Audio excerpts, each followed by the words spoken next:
Hello!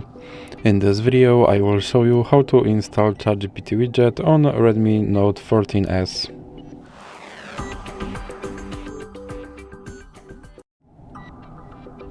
So you have to start by opening your Google Play Store, then click on search bar and type in Woolly.AI and click search, and now click install.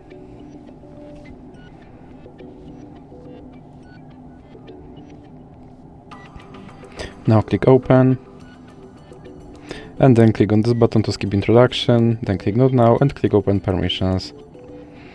Now select the AI assistant and click here to allow this app to display over other apps, and now you can go back, then go back again and click start.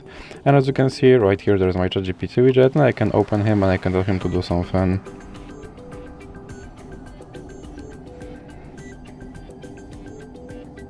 And as you can see he responded.